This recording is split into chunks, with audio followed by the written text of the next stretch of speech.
Well, as Tottenham Hotspur set off for Germany earlier this week, all the talk was about Ange Postecoglou's future and whether the Europa League could save their season. Well, they put in one of their most impressive performances of the campaign, didn't they, to beat Eintracht Frankfurt 1-0 on the night, 2-1 on aggregate to reach the semi-finals. And it means just 3 games now separate Spurs from a first trophy win in 17 years. Yeah, and in his post-match news conference, Postecoglou made a point of telling his critics that they're going to have to put up with him for a little bit longer. Let's go live to Frankfurt now, because our reporter Gary Cottrell is there for us. Gary, good morning to you. A great night for Spurs, wasn't it? And in particular for Postecoglou, with the pressure that he's been under. What was his mood like after the match?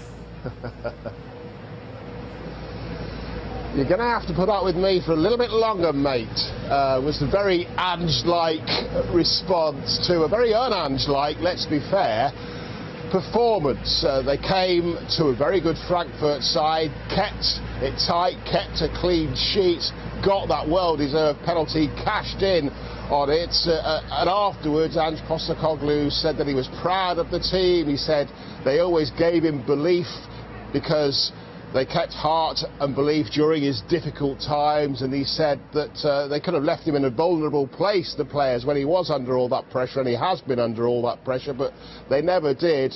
And he said that the result proved that when he's got his best players available, or most of his best players available, that his team can be compelling. To a man, I just thought they were outstanding. So proud of them that in such a big game, they delivered a performance that means we're through to the semi-final, and I think over the two legs, I think we deserve to go through. Whoever didn't think I was doing a good job yesterday should be feeling the same way today. I don't care. It doesn't bother me. It doesn't affect what I do. For me, it's always about the dressing room. Do the players believe? Do the staff believe? That's much more important than what others may, make of me. So, unfortunately for a lot of you, you're going to have to put up with me for a little bit longer, mate. So we'll just see how that goes.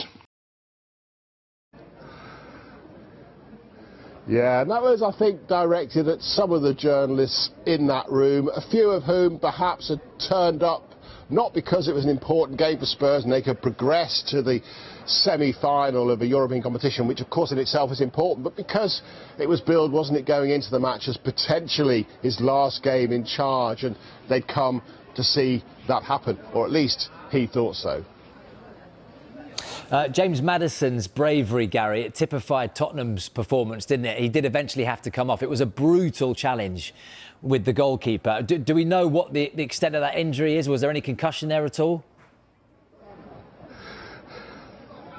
Well, he was both courageous, says Ange, and sore, says Ange. But no, he's fine. It wasn't concussion. It seemed to be an injury to the lower part of the body, potentially the hip, because of the way that he went down. He's been on social media afterwards with Bergvall in the room where they do drug testing, saying that he's fine. He'll be OK, it seems, for Monday night football. But yeah, Ange full of praise for him. And it was interesting, actually, after the incident, VAR, screen check, the penalty given.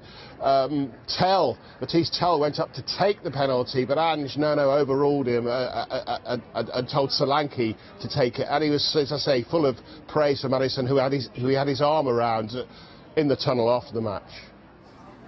Unbelievable courage in that moment.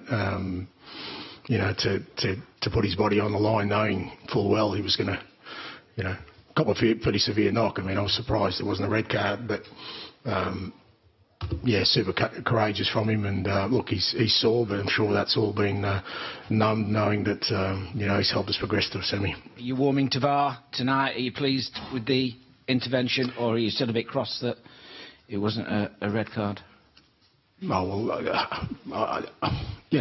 we can be a bit sort of facetious about that, Matt, but I thought it was a clear penalty. I'm not sure why it needed VAR.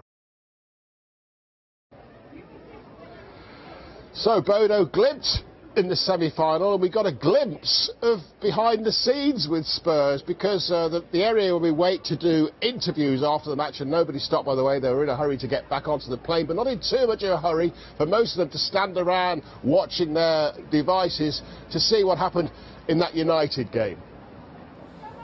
Gary, thank you very much. The umbrellas are going up. Go and get dry. As Gary said there, Spurs will face Buda Glimt in the last 4 after they beat Lazio on penalties. Roughly 53,000 people live in the small town of Buda, and that is less than the capacity, can you believe it, of the Tottenham Hotspur Stadium. Yeah, it's very remarkable, isn't it? So it might look like a favourable tie to have at this stage. But Postecoglou will actually be very wary of the Norwegian champions because his Celtic side were beaten by them in the Conference League last 16 3 years ago. They lost both legs as Buda Glimt won 5-1 on aggregate. Before we can focus on the Buda Glimt, though, Postecoglou's got to prepare Spurs to face Nottingham Forest in the Monday Night Football. And you can, of course, watch it live on Sky Sports Premier League from 6:30.